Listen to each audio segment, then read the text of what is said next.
கோயில் கொடிமரம் வரைக்கும் தான் இந்து இல்லாதவர்லாம் வந்து போக முடியும், அதுக்கு மேலே போகக்கூடாது அப்படிங்கிற ஒரு வினோதமான ஒரு தீர்ப்பு வழங்கியிருக்காரு. ஏன் இப்படி ஒரு தீர்ப்பு என்றால், இந்துக்கள் முஸ்லிம்கள் கிறிஸ்தவர்கள் என்று இந்துக்கள் அல்லாதவர்கள் என்கிற ஒரு கோட்டை கிழிப்பதற்கு தொடர்ந்து பாஜக வேலை செய்து கொண்டே இருக்கிறது.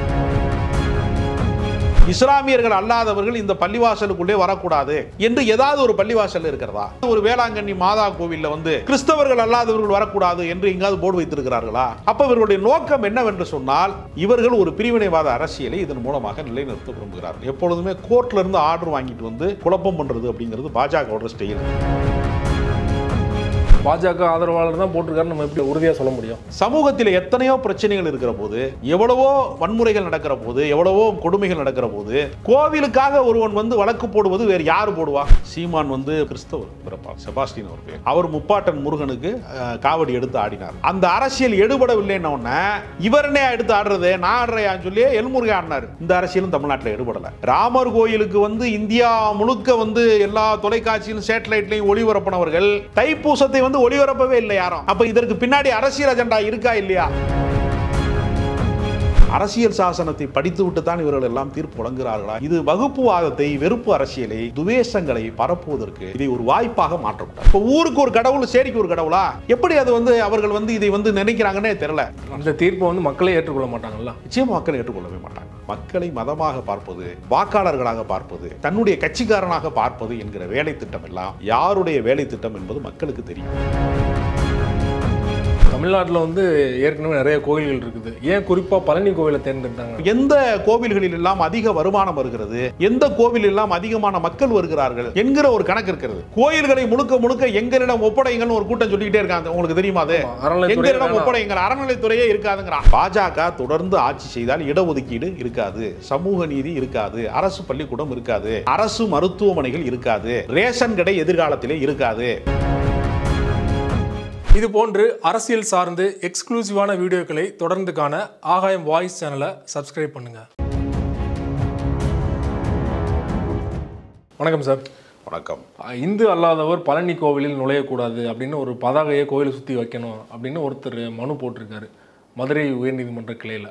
அந்த மனு விசாரணையில் நீதிபதி என்ன தீர்ப்பு வழங்கியிருக்காருன்னா, கோயில் கொடிமரம் வரைக்கும் தான் இந்து இல்லாதவர்லாம் வந்து போக முடியும், அதுக்கு மேலே போகக்கூடாது அப்படிங்கிற ஒரு வினோதமான ஒரு தீர்ப்பு வழங்கியிருக்காரு. எப்படி பார்க்குறீங்க? அது மட்டுமல்ல, கடவுளை வந்து நான் நம்புகிறேன் என்று சொல்லிவிட்டு எழுதி கொடுத்து விட்டு போகணும் அப்படிங்கிறதும், மாற்று நம்பிக்கை கொண்டவர்களுக்கு அங்கே இடமில்லை என்றும், இன்னும் வந்து தீவிரமான இன்னும் சில கருத்துக்களையும் வந்து அந்த தீர்ப்பில் வந்து முன்வைக்கிறாங்க. இந்து அல்லாதவர்கள் கோயிலுக்கு எதுக்கு போகிறாங்க அப்படின்னு பார்த்தா, இப்போ மதுரை மீனாட்சி அம்மன் கோவில் இருக்கிறது, அங்கே பல வெளிநாட்டு சுற்றுலா பயணிகள் வந்து வருகை தர்றாங்க. அப்போ அவங்கெல்லாம் வந்து சாமி கும்பிடுறது கிடையாது. அவர்கள் அந்த சிற்பக்கலையை, அந்த ஆயிரங்கால் மண்டபம் அப்படி இருக்கு, வந்து பழனி கோயிலுக்கு போனால் அந்த மலை உச்சியில் வந்து ஏறக்கூடிய அந்த கோவிலினுடைய அழகு எப்படி இருக்கு என்று அந்த சிற்பக்கலையை ரசிக்கிறாங்க, பாரம்பரிய கலைகளை ரசிக்கிறாங்க.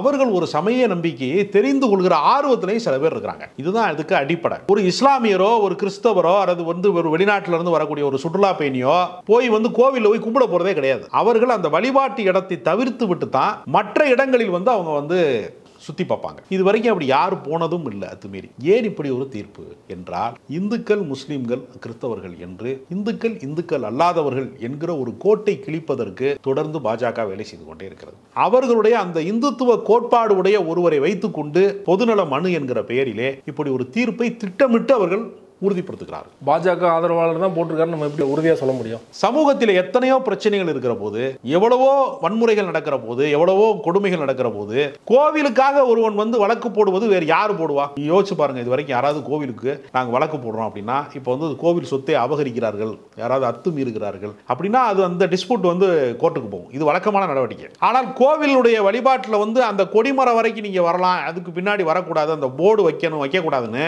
பொதுநலன் சார்ந்தவர்கள் யாருமே அதை வந்து பேசவே மாட்டாங்க. இப்ப திருவல்லிக்கேணியில் இருக்கக்கூடிய ஒரு மசூதி இருக்கிறது, வாலாஜா பள்ளிவாசல் என்று சொல்வார்கள். அந்த பள்ளிவாசலினுடைய 30 நாள் நோன்பு இருக்கக்கூடிய அந்த மாலை பொழுதுகளிலே நோன்பு திறப்பதற்கான அந்த உணவுப் பொருட்களை கொடுக்கிறது யாரு அப்படின்னு நீங்க நினைக்கிறீங்க? முஸ்லீம் அல்லாதவர்கள் தான் கொடுக்குறாங்க. அந்த நோன்பு கஞ்சி வரிசைப்படி அடுக்கி வைக்கப்பட்டு அந்த பொழுது மங்குகிற அந்த அந்தி பொழுதிலே வந்து நோன்பு திறப்பதற்காக நோன்பாளிகள் வரிசையிலே அமர்ந்திருக்கிற போது அந்த நோன்பு கஞ்சி தயாரிப்பதிலே இருந்து அவர்களுக்கான விதமான அந்த வடை எல்லாமே கொடுத்துட்டு போய் வடை பஜ்ஜியில இருந்து பேரிச்சம்பழம் ஸ்வீட்டு ஏதாவது ஒன்று கொடுக்கறது எல்லாமே பார்த்தீங்கன்னா முஸ்லீம் அல்லாதவர்கள் தான் கொடுக்குறாங்க. இஸ்லாமியர்கள் அல்லாதவர்கள் இந்த பள்ளிவாசலுக்குள்ளே வரக்கூடாது என்று ஏதாவது ஒரு பள்ளிவாசல் இருக்கிறதா?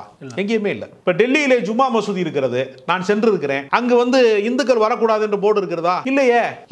எங்காவது ஒரு வேளாங்கண்ணி மாதா கோவில்ல வந்து கிறிஸ்தவர்கள் அல்லாதவர்கள் வரக்கூடாது என்று எங்காவது போர்டு வைத்திருக்கிறார்களா? இவ்வளவு ஏங்க இந்துக்களே வரக்கூடாதுங்கிறாங்க.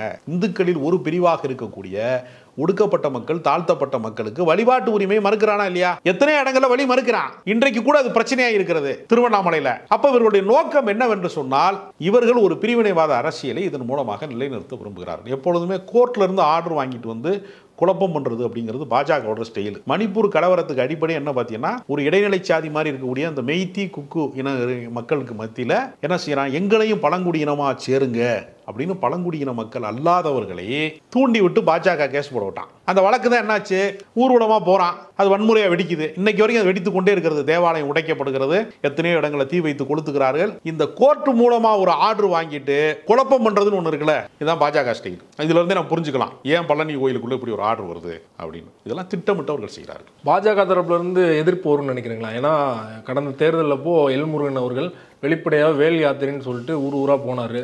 ஆனால் இந்த தைப்பூசத்துக்குலாம் அவர் என்ன ஆனார் அப்படிங்கிற ஒரு விமர்சனம் அவர் மேலே வந்துட்டு இருக்குது. இந்த சூழலில் இப்படி ஒரு பழனி கோயில் சுற்றி ஒரு சர்ச்சை எழுந்திருக்கு இல்லையா, இதுக்கு அவர் வாய் திறப்பார் நினைக்கிறீங்களா? முப்பாட்டன் முருகன் என்று முதலில் வந்து அந்த காவடி எடுத்து ஆடியது சீமான். சீமான் வந்து பழகியவர்களுக்கு தெரியும், அவரை அறிந்தவர்களுக்கு தெரியும். அவர் வந்து கிறிஸ்தவர் பிறப்பால், செபாஸ்டின் அவர் பேர். அவர் முப்பாட்டன் முருகனுக்கு காவடி எடுத்து ஆடினார். அந்த அரசியல் எடுபடவில்லைன்னு இவர் என்ன எடுத்து ஆடுறது, நான் ஆடுறையான்னு சொல்லி எல்முருகன் ஆடினார். இந்த அரசியலும் தமிழ்நாட்டில் எடுபடல. ராமர் கோயிலுக்கு வந்து இந்தியா முழுக்க வந்து எல்லா தொலைக்காட்சியிலும் சேட்டலைட்லையும் ஒளிபரப்பினவர்கள் தைப்பூசத்தை வந்து ஒளிபரப்பவே இல்லை யாரும். அப்ப இதற்கு பின்னாடி அரசியல் அஜெண்டா இருக்கா இல்லையா? இது பக்தியா அரசியலா அப்படிங்கிற கேள்விக்கு பதில் ஒன்றுமே இல்லை.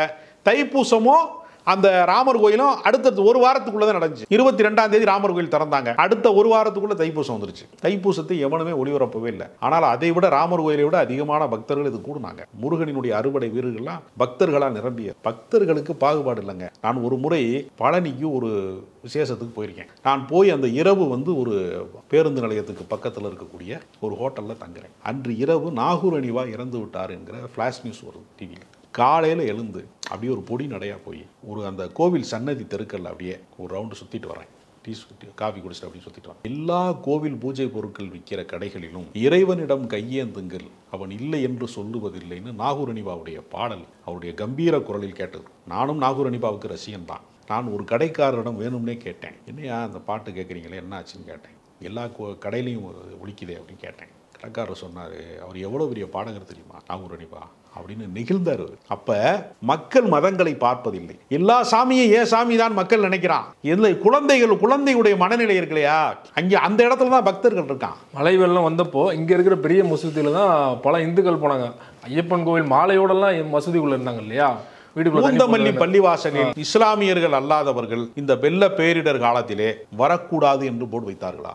எல்லாரும் வாங்கன்னு தானே சொன்னாங்க. இங்கே வந்து சார்ஜர் போடுங்க, இங்கே வந்து சமைச்சு சாப்பிடுங்க, இங்கே வந்து இங்கே இருக்கக்கூடிய எங்களுடைய பாத்ரூம் வசதிகளை பயன்படுத்தி கொள்ளுங்க, அப்படி தானே சொன்னாங்க. இன்றைக்கு மழை வெள்ளம் வந்தப்போ அதிகமாக போனது வந்து இஸ்லாமியர்கள் இல்லை, இந்துக்களும் கிறிஸ்தவர்களும் தான் போனாங்க. அதனால தான் இந்த நாட்டிலே இந்துக்கள் அல்லாதவர்கள் என்று பல மதங்கள் ஏன் இருக்கிறது, ஏன் மத மாற்றம் நிகழ்கிறது, ஏன் பிற மதங்கள் எல்லாம் இங்கே இருக்கிறதுன்னு பல பேர் கேள்வி கேட்கிறான்ல. தாய் மதத்துக்கு திரும்புங்கள்ங்கிறான்ல. நீங்கள் தாய்மையோடு தாய் அன்போடு யாரையாவது அரவணைச்சிருக்கீங்களா? முதல்ல திருவண்ணாமலையில் இன்றைக்கு ஒரு தாழ்த்தப்பட்டவர்கள் வந்து சாமி கும்பிட வந்துட்டாங்கிறதுக்காக அந்த கோவிலை நாங்கள் ஏற்றுக்கொள்ள மாட்டோம், அறநிலையத்துறையை நாங்கள் கண்டிக்கிறோம், இவர்களை நீங்கள் அனுமதித்தால் அந்த கோவிலே எங்களுக்கு வேணாங்க, நாங்கள் வேற கோயில் கட்டிக்கிறோங்கிறான்.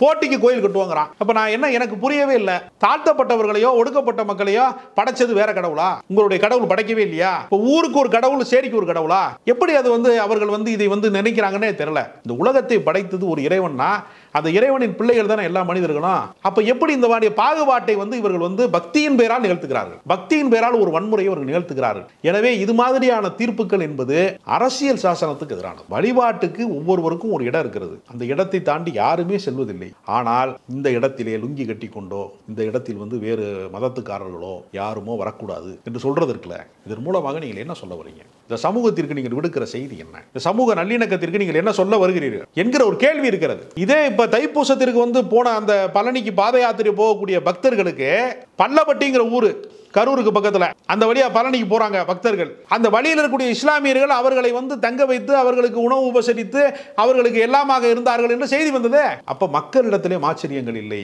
மக்களிடத்திலே மத வேறுபாடுகள் இல்லை. இதை உருவாக்க வேண்டும். இந்த சிறுபான்மை பெரும்பான்மை என்கிற கோட்டை கிழிப்பதன் வழியாக யாருக்கு அரசியல் அதிகாரம் போக வேண்டுமோ, யார் பிரித்தாளுகிற சூழ்ச்சியின் வழியாக யார் ஆதாயம் அடைகிறார்களோ அவர்கள் திட்டம் போட்டு இந்த வேலையை செய்கிறார்கள். அதற்கு இந்த நீதிமன்ற வழக்குகளை பயன்படுத்திக் கொள்கிறார்கள். அதற்கு சாதகமான தீர்ப்புகளை அவர்கள் வந்து உருவாக்குகிறார்கள். இந்த தீர்ப்பை வந்து மக்களே ஏற்றுக்கொள்ள மாட்டாங்கல்ல? நிச்சயமா மக்கள் ஏற்றுக்கொள்ளவே மாட்டாங்க. ஏன்னாட்டா பல இடங்களில் எனக்கு தெரியும் மக்கள் வந்து இது போன்ற விஷயம் ஒன்றும் இல்லை. ஒவ்வொரு மாலை நேரமும் இந்த மவுண்ட் ரோடு தர்காவிலே போய் பாருங்கள். மாலை நேரங்களிலே எத்தனையோ இந்து பெண்கள் தங்கள் கை குழந்தைகளோடு தொழுகை முடித்துவிட்டு வருகிற மாலை தொழுகை முடித்துவிட்டு வருகக்கூடியவர்கள் தங்கள் குழந்தைக்கு ஓதி பார்த்தால் குணமடைந்து விடும் என்று நம்புகிறவர்கள் இருக்கிறார்கள். அப்ப மதம் கடந்துதான் மக்கள் இருக்கிறார்கள். மக்களை மதமாக பார்ப்பது, வாக்காளர்களாக பார்ப்பது, தன்னுடைய கட்சிக்காரனாக பார்ப்பது என்கிற வேலை திட்டம் எல்லாம் யாருடைய வேலை திட்டம் என்பது மக்களுக்கு தெரியும். இதற்கு மக்கள் ஒரு நாளும் பலியாக மாட்டார்கள். கோர்ட்டில் இருப்பவர்களுக்கு மத நல்லிணக்கம் என்னவென்று நீதி அரசர்களுக்கும் சட்ட நிபுணர்களுக்கும் அரசியல் சாசனத்தை படித்துவிட்டு தான் இவர்கள் எல்லாம் தீர்ப்பு வழங்குகிறார்களா என்று சொல்லக்கூடிய அளவிற்கு உள்நோக்கத்தோடு தீர்ப்பு வழங்கக்கூடாது என்கிற இந்த நடைமுறையை அவர்கள் மக்களுடைய உணர்வுகளை புரிந்து கொண்டு தீர்ப்பளிக்க வேண்டும். அதற்கு மாற்று தீர்ப்புகளை அவர்கள் வந்து அளிக்கக்கூடாது. இது வகுப்புவாதத்தை, வெறுப்பு அரசியலை, துவேஷங்களை பரப்புவதற்கு இதை ஒரு வாய்ப்பாக மாற்றக்கூடாது. இப்போ தமிழ்நாட்டில் வந்து ஏற்கனவே நிறைய கோயில்கள் இருக்குது. ஏன் குறிப்பாக பழனி கோவிலை தேர்ந்தெடுத்தாங்கன்னு நினைக்கிறீங்க? பழனி கோவில் மட்டும் இந்த மனு போட்டதே பழனி கோவிலை மையப்படுத்தி தான்.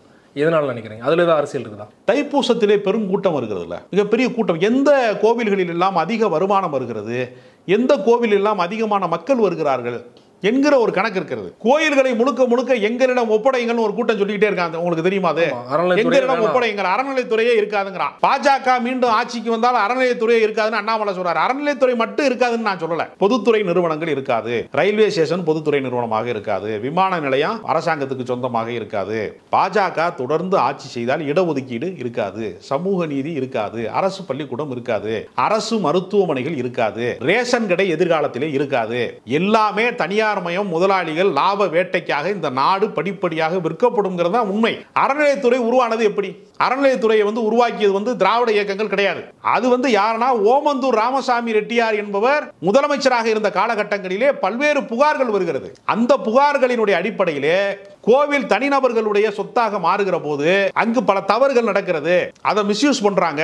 அங்கு கோவில் பணிப்பெண்களாக இருக்கிறவர்கள் தேவனுக்கு அடியாராக இருக்கிறவர்களை தான் பாலியல் ரீதியாக அவர்கள் பயன்படுத்திக் கொள்கிறார்கள், பாலியல் இச்சைக்கு பயன்படுத்திக் கொள்கிறார்கள். அதுதான் தேவர் அடியார்கள் தான் பின்னாடி வார்த்தை வர்றதுக்கு அடிப்படையா மாறிச்சு. அது ரொம்ப பேருக்கு தெரியாது. இன்றைக்கும் ஒருத்தன் திட்டுறதுக்கு என்ன சொல்லுவான்? கேட்டா நீ யாரும் தெரியாதடா உனக்கு சொல்லும் போது ஒரு ஆபாச சொல்லாக இன்றைக்கு வரைக்கும் பயன்படுத்துறான் அந்த சொல்ல. ஆனால் உண்மையில் என்னன்னா கோவிலுக்கு பணிப்பெண்களாக இருந்தவர்கள் குறித்த புனித சொல்லாகத்தான் அது இருந்தது. அதை பாவ சொல்லாக மாற்றிய பாவிகள் யாருன்னா கோவிலை தனி உடைமையாக யார் மாற்றி வைத்திருந்தார்களோ அவர்கள் தான் அதை செஞ்சான். அவன் தான் தேவதாசி முறை வந்து புனிதமானதுன்னு சொன்னான். குழந்தைகள் திருமணம் வந்து புனிதமானதுன்னு சொன்னான். இதையெல்லாம் மீட்டு கோவில் வந்து சாமானிய மக்களுடைய வழிபாட்டு ஆலயமாக மட்டுமே இருக்க வேண்டும் என்றால் அரசினுடைய நேரடி கட்டுப்பாட்டுக்குள்ளே அது வர வேண்டும் என்று தீவிரமான வள்ளலார் பக்தராக இருந்து நாட்டினுடைய முதலமைச்சராக இருந்தபோது கூட கடைசி காலத்திலே வள்ளலாரினுடைய அந்த வழிபாட்டு இடத்திற்கு சென்று தன் வாழ்நாள் முழுக்க சேவை செய்த ஒரு மனித புனிதராக வாழ்ந்தவர் ஓமந்தூர் ராமசாமி ரெட்டியார். அவர் தான்